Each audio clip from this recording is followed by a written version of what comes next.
So I've probably tried about 75 cases or so, and most of those were jury trials.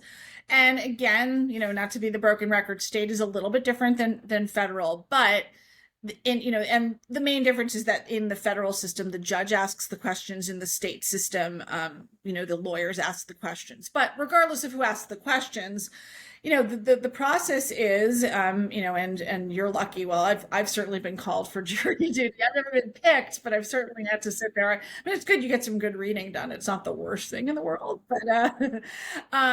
but yeah, anyone who has a driver's license, votes, generally, is called at some point.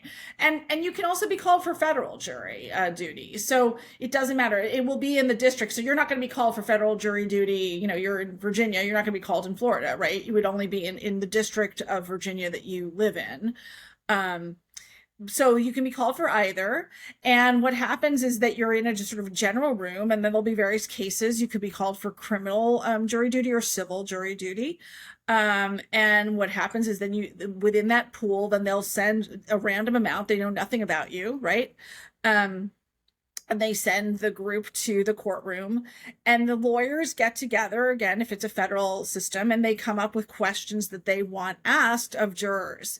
So there are general pedigree questions. Where do you live? Again, in criminal cases, usually it's a very common question. Have you been a victim of a crime? Any family members? What do you do? What does your, family do?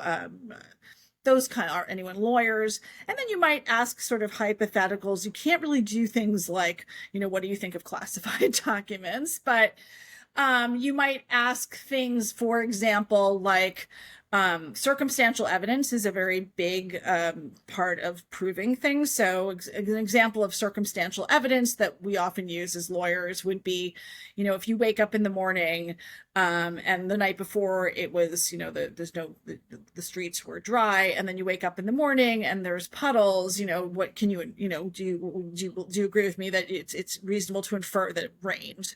Yes, that's circumstantial evidence. And so then you sort of say, can everyone here agree that, that circumstantial evidence, that you can make inferences like that? It's a logical inference. You don't have to. Yes. I mean, someone could have come with a hose, right? but, it's right. I mean, there's always possibilities, right? But the likely inference there is it rained last night. So those are the kinds of questions. And again, you as the lawyer, whether you're representing the defendant or the government, right? Generally you want people who are going to be down the line, who are going to be fair and again, be able to put aside their differences.